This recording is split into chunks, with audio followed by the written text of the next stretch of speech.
시간이라고 하는 것은 상대적인 느낌을 줍니다. 어릴 때에는 시간이 느리게 갑니다. 빨리 나이를 먹고 싶은데 세월이 더디게 갑니다.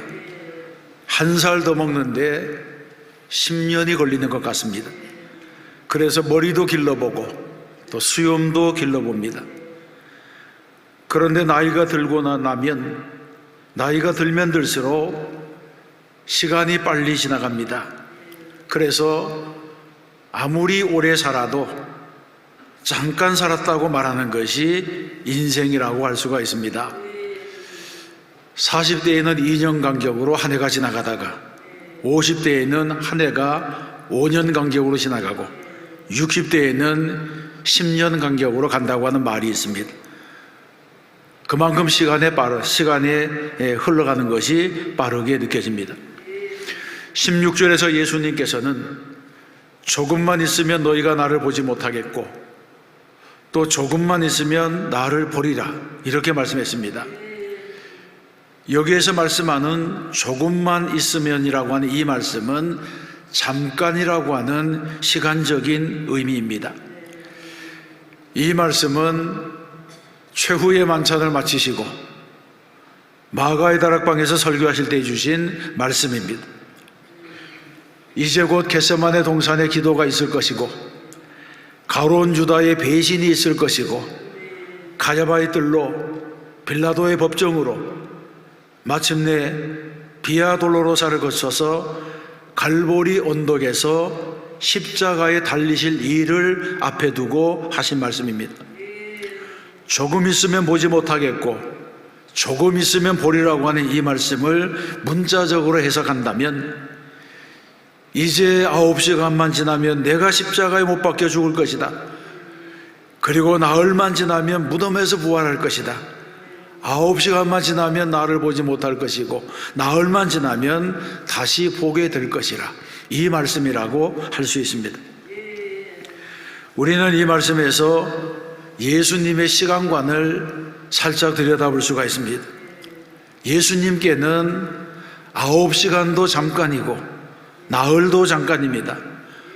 그래서 베드로후서 8장에 보게 되면 사랑하는 자들아 죽게는 하루가 1000년 같고 1000년이 하루 같다는 이 한 가지를 잊지 말라고 했습니다.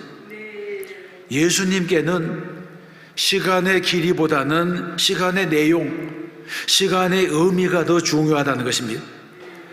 영혼의 관점에서 본다면 인생은 아무리 오래 살아도 잠깐입니다. 그래서 인생 자체를 화무시미롱이라 그렇게 말하기도 합니다. 베드로전서에는 인생을 가리켜서 풀의 꽃과 같다고 했습니다. 모든 육체는 풀과 같고 그 모든 영광은 풀의 꽃과 같으니 풀은 마르고 꽃은 떨어지되 오직 주의 말씀은 세세토록 있도다. 아멘. 또 야고보서에서는 인생을 가리켜서 잠깐 보이다가 없어지는 안개니라고 했습니다. 이것은 인간의 본질을 통찰한 말씀입니다. 그래서 에베소서 5장에서는 세월을 아끼라 때가 악하니라고 말씀하는 것입니다. 이런 비밀을 아는 사람은 어떻게 살아야 할지를 아는 사람입니다. 우리는 무엇에 우리의 인생을 투자해야 하겠습니까? 시드는 풀과 꽃, 흩어지는 안개, 한 줌의 흙과 같은 먼지 같은 것, 이런 것이 바로 인생이라고 말씀하고 있습니다. 그런데 인생이 잠깐이지만 그래도 길게 느껴지는 시간이 있습니까? 있습니다. 언제입니까? 그것은 바로 고난의 시간입니다. 편안할 때의 10년보다도 고난 중의 1년이 더 길게 느껴집니다. 예수님께서 십자가에 달려 계신 시간은 무려 6시간이었습니다. 채찍에 맞으시고 가시관을 쓰시고 양손과 양발에 못이 박히시고 옆구리가 창에 찔리시고 무려 6시간 동안 달리셨습니다. 그 육중한 몸무게를 3개의 목과 밧줄에 의지해서 6시간을 매달렸습니다. 이런 십자가의 6시간은 평상기의 6시간과는 달랐습니다. 긴 시간이었습니다. 그런데도 예수님께서는 그 시간조차도 조금 있다가 잠깐이라고 말씀했습니다. 우리도 세상을 살아가다 보면 고난을 당합니다. 그래서 낙심할 일도 있고 좌절하기도 합니다. 사방으로 우겨쌈을 당하기도 하고 답답한 일을 당하기도 하고 핍박을 받기도 하고 거꾸로뜨림을 당하기도 합니다.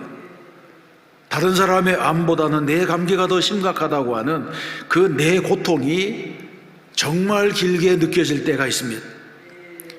이런 때 우리는 어떻게 해야 합니까? 우리는 예수님의 말씀을 기억해야 됩니다. 그 모든 것이 잠깐이라고 하는 것입니다. 로마서 8장에서 뭐라고 말씀합니까? 생각건대 현재의 고난은 장차 우리에게 나타날 영광과 비교할 수 없다고 말씀하고 있습니다. 이것이 바로 신앙인의 믿음입니다.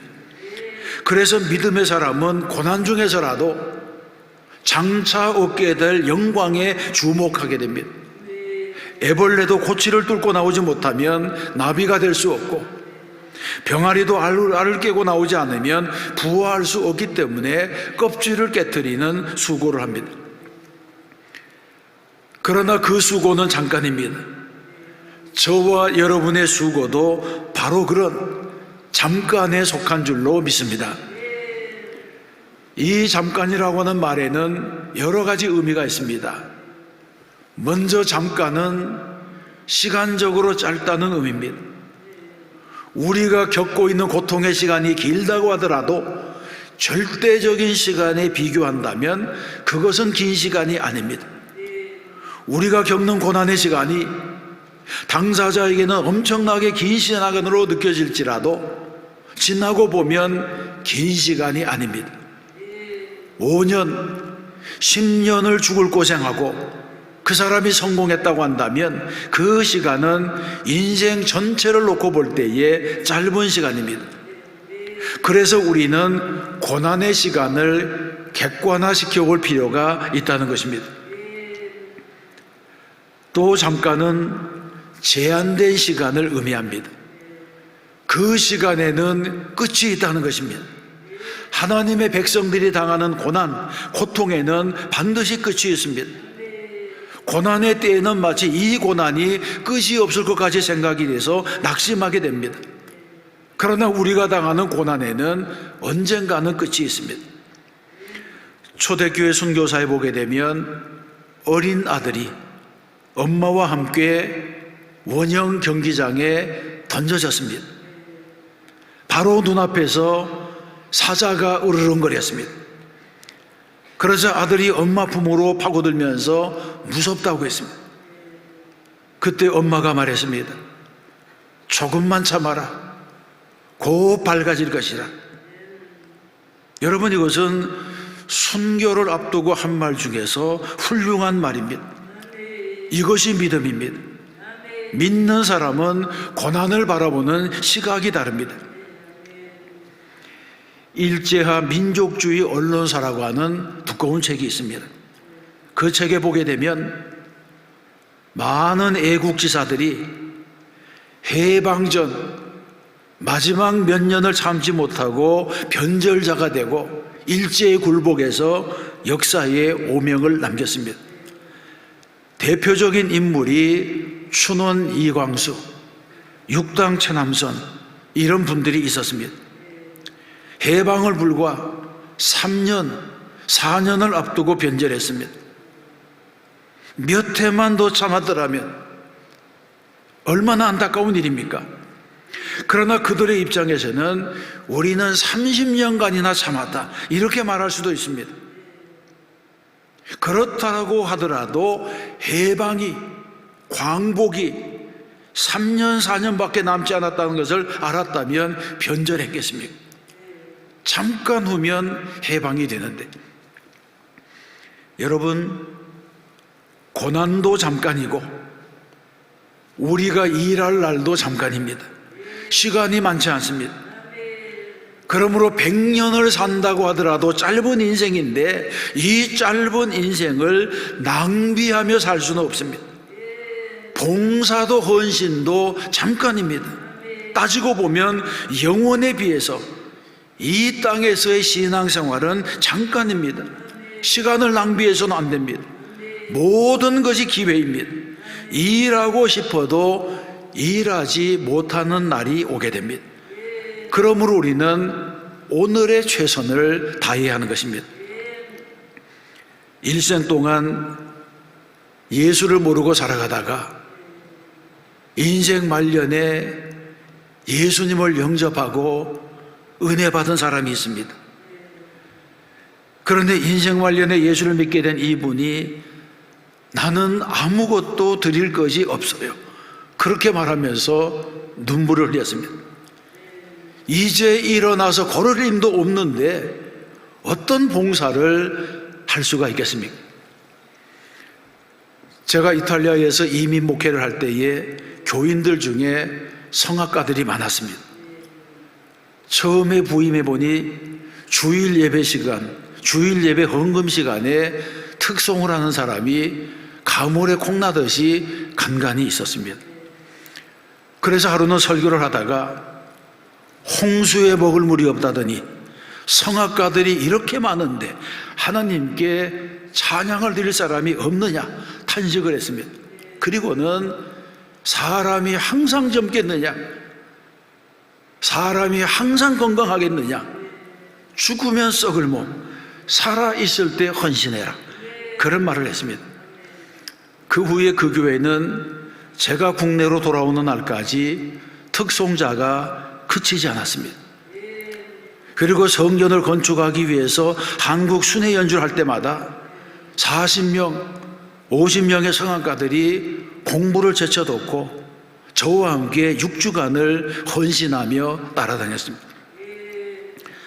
또 그 교회에는 성악가들만이 아니라 패션을 공부하러 온 유학생들도 많았습니다. 그런데 워낙 성악가들이 많아서 패션 디자이너들은 설 자리가 별로 없었습니다. 주일날 옷을 화려하게 입고 나오고 머리에 여러 가지 염색을 해서 나오고 코에 귀에 입술에 링을 달고 나오면 그 사람은 패션을 공부하러 온 모다라, 그렇게 생각했습니다. 그런데 그 당시 명품 브랜드 베르사체의 창업자인 잔니 베르사체가 미국 마이애미 저택 앞에서 총격을 받아서 사망하는 일이 있었습니다. 그리고 그 장례식을 밀라노에서 했습니다. 그리고 얼마 지나지 않아서 유명한 패션 디자이너인 니콜라 또르사르디가 밀라노의 순환고속도로에서 교통사고로 죽었습니다. 이런 사람들은 패션 디자이너들에게는 롤 모델과 같은 사람이고 성공의 표본과도 같은 사람이고 우상과 같은 사람이었습니다. 그런데 얼마 시간 지나지 않은 사이에 두 사람이 세상을 떠난 것입니다. 그때 제가 설교하면서 그 유명한 뚜루사르디도 같고 베르사체도 같다, 하나님이 부르시면 아무리 유명해도 다 손 털고 가야 한다. 너무 몸을 아끼지 말고 가진 재능을 썩이지 말고 받은 달란트를 묻어두지 말고 헌신된 삶을 살라고 설교했습니다. 그랬더니 많은 유학생들이 교회학교 교사로 봉사하고 경배와 찬양대원으로 미화 봉사자로 식당 봉사로 여러 부서에서 헌신하기 시작했습니다. 교회가 생기가 돌고 힘이 나고 기쁨이 넘치고 신앙이 성숙하는 교회가 되었습니다.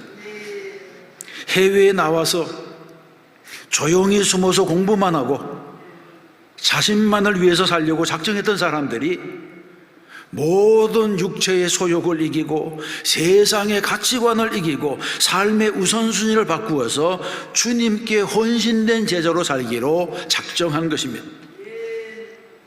지금도 제가 우리 교회에 초대하면 열일 제쳐두고 우리 교회에 와서 특송을 부르는 분들은 그 시절에 모두가 헌신했던 분들입니다. 그분들은 성전을 건축할 때에 저와 함께 공사장에서 막일을 하면서 벽돌을 쌓고 미장일을 하고 그런 일을 했습니다. 한국에서는 한 번도 해본 적이 없는 일을 몸이 상하도록 했습니다. 유학을 하면서 뺀질뺀질 담임 목사의 눈을 피해서 도망 다니는 사람들은 아무리 유명해도 제가 부르지 않습니다. 그러나 함께 고생했던 사람들, 함께 헌신했던 사람들에게는 끈끈한 전우애가 있는 것입니다. 33절에 보게 되면 주님은 십자가를 앞에 두고 제자들에게 용기를 주는 말씀을 했습니다. 이것을 너희에게 이르는 것은 너희로 내 안에서 평안을 누리게 하려 함이라. 세상에서는 너희가 환난을 당하나 담대하라. 내가 세상을 이기었노라. 아멘. 주님이 다락방 설교를 하신 것은 제자들이 담대히 세상을 이기도록 격려하시기 위해서입니다. 세상에서는 너희가 환난을 당하나 담대하라. 내가 세상을 이기었노라고 하셨습니다. 여러분, 이것은 얼마나 위대한 선언입니까? 이것은 우리가 세상에서 승리할 수 있는 이유가 됩니다. 그러면 우리가 세상을 이길 수 있는 근거가 무엇입니까? 첫 번째로는 기도의 문이 열렸기 때문입니다. 26절의 말씀입니다. 그날에 너희가 내 이름으로 구할 것이요 내가 너희를 위하여 아버지께 구하겠다 하는 말이 아니니, 이렇게 말씀합니다. 이 말씀은 지금부터 제자들이 예수님의 이름으로 하나님께 기도할 수 있게 되었고, 하나님께서는 예수님 아들의 이름으로 기도하는 이 기도를 들으시게 되었다고 하는 것입니다. 예수 그리스도의 십자가의 보혈이 하나님과 인간 사이에 막힌 죄의 장벽을 허물어뜨려서 기도의 문을 열었다고 하는 말씀입니다. 로마서 8장 15절에서도 말씀합니다. 너희는 다시 무서워하는 종의 영을 받지 아니하고 양자의 영을 받았으므로 우리가 아빠 아버지라고 부르짖느니라. 아멘. 우리는 아들의 자격, 자녀의 자격을 얻었기 때문에 언제나 전능하신 하나님 앞에 나아갈 수가 있습니다. 그러므로 세상에서 어떤 혼란을 당할지라도 두려울 것이 없다는 것입니다. 그렇습니다. 기도의 문이 열렸다고 하는 것은 너무나도 중요합니다. 믿는 사람으로서 가장 불행한 일은 기도의 문이 닫히는 것입니다. 기도의 문이 막히는 것은 신앙에 있어서도 심각한 일이 됩니다.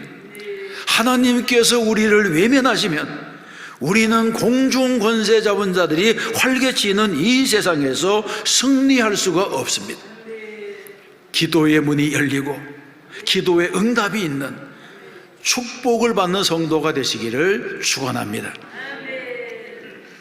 두 번째는 하나님이 사랑하시기 때문입니다.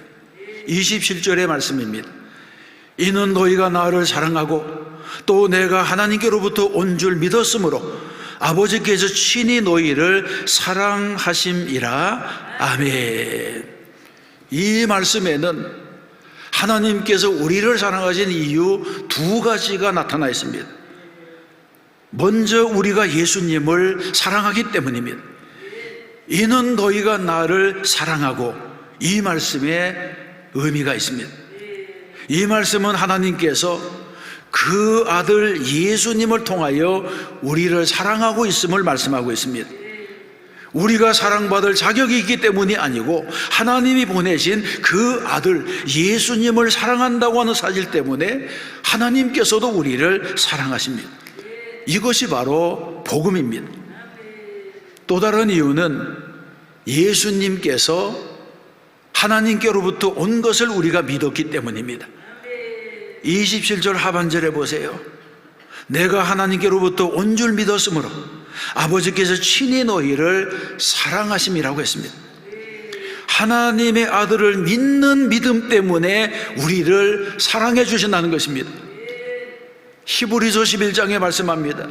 믿음이 없이는 하나님을 기쁘시게 하지 못하나니 하나님께 나아가는 자는 반드시 그가 계신 것과 그가 자기를 찾는 자들에게 상 주시는 이심을 믿어야 할지니라고 했습니다.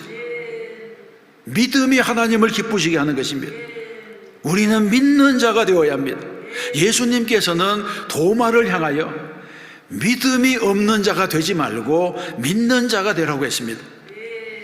예수님을 깊이 사랑하고 예수님을 잘 믿어서 세상을 이기는 사람이 되시기를 주님의 이름으로 축원합니다. 세 번째는 주님께서 환난을 이기셨기 때문입니다. 33절입니다. 이것을 너희에게 이르는 것은 너희로 내 안에서 평안을 누리게 하려 함이라. 세상에서는 너희가 환난을 당하나 담대하라. 내가 세상을 이기었노라. 아멘. 여기에서 말씀하는 이기었노라라고 하는 것, 이것을 문법적으로 보게 되면 과거 완료 시제라고 볼 수 있습니다. 그래서 내가 세상을 이기었노라, 이 말씀은 한 번 이겨서 영원히 이겼다, 한 번 이겨서 완전히 이겼다고 하는 뜻이 있습니다. 주님의 십자가가 온전한 승리의 증거라고 하는 것입니다. 히브리서 10장 19절에서도 예수님의 승리가 곧 우리의 승리가 되었음을 말씀합니다. 형제들아, 우리가 예수의 피를 힘입어 성소에 들어갈 담력을 얻었나니 그 길은 우리를 위하여 휘장 가운데로 열어놓으신 새로운 살 길이요 휘장은 곧 그의 육체니라. 아멘. 그러므로 예수 그리스도 승리가 곧 나의 승리가 되는 줄로 믿습니다. 사랑하는 성도 여러분, 믿는 자에게는 모든 것이 합력하여 선을 이루게 되는 줄로 믿습니다. 그러므로 우리는 고난이 다가올지라도 믿음으로 이 고난을 이겨내는 성도가 되어야 합니다. 미국의 영적 대각성 운동을 일으켰던 조나단 에드워드는 원래 중학교 교사가 되는 것이 꿈이었습니다. 그런데 교사 임용 시험을 치를 때마다 실패했습니다. 얼마나 좌절했겠습니까? 결국 되고 싶은 교사가 되지 못하고 자꾸 떠밀려 가다가 목사가 되었습니다. 그런데 조나단 에드워드는 목사가 되고 난 다음에 전 미국 대륙을 다 뒤집어 놓는 하나님의 능력의 도구가 되었습니다. 나중에는 프린스턴 대학의 총장이 되었습니다. 그의 소원은 중학교 교사였지만 하나님께서 실패와 실패를 거듭하는 과정을 통해서 위대한 사역자로 들어쓰셨습니다. 이것이 바로 하나님의 손에 붙잡힌 사람의 미래인 것입니다. 크로니는 영국 런던에서 개업한 의사였습니다. 그런데 건강이 나빠져서 더 이상 의사의 일을 할 수가 없었습니다. 그래서 조용한 시골로 가서 요양을 하게 되었습니다. 이때 좌절 가운데 쓴 소설이 불후의 명작이 된 성체라고 하는 소설입니다. 그리고 연이어서 천국의 열쇠, 스페인 정원사, 별이 내려다본 자, 이런 소설을 썼습니다. 그는 육신의 연약함 때문에 의사직은 버리게 되었지만 베스트셀러 작가로 부활했습니다. 그가 평생을 의사로 살았으면 우리가 그 사람의 이름을 알 수 없었는데 그가 베스트셀러의 작가가 되었기 때문에 오늘도 그의 이름을 기억하고 있는 것입니다. 요셉은 형들의 미움을 받아 종으로 팔렸습니다. 그런데 그가 애굽의 총리가 되고 난 이후에 형을 다시 만났을 때에 무엇라고 말했습니까? 창세기 50장 19절로 21절의 말씀입니다. 함께 읽어보겠습니다. 요셉이 그들에게 이르되 두려워하지 마소서, 내가 하나님을 대신하리이까.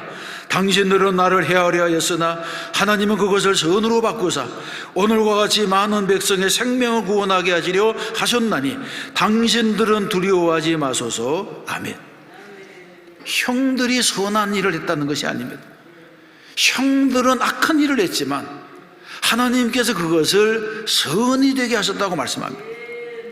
여러분, 우리도 나를 미워하고 나를 해롭게 하고 나를 아프게 하는 사람을 요셉과 같은 용서의 손을 하는 사람이 될 수 있다면 얼마나 복된 성도가 될 수 있겠습니까? 요셉의 용서는 그런 것을 다시 한번 생각하게 하는 것입니다. 하나님께서는 인생을 역전시키는 분입니다. 요셉의 인생을 역전시키시고 다윗의 인생을 역전시키시고 룻의 인생을 역전시켰습니다. 그러므로 두려워하지 마세요. 담대하세요. 끝나기 전에는 아직 끝난 것이 아닙니다. 조금만 지나면, 잠깐 후면 하나님의 뜻이 드러납니다. 하나님을 믿으시기 바랍니다. 말씀을 붙잡으시기 바랍니다. 믿음은 들음에서 나는 것입니다. 그래서 오늘 주님이 말씀하신 것처럼 세상에서 너희가 환난을 당하나 담대하라, 내가 세상을 이겨노라, 이 말씀에 우리는 아멘, 아멘으로 응답해야 됩니다. 이 약속의 말씀을 굳게 붙잡고 승리하는 분들이 되시기를 주님의 이름으로 축원합니다.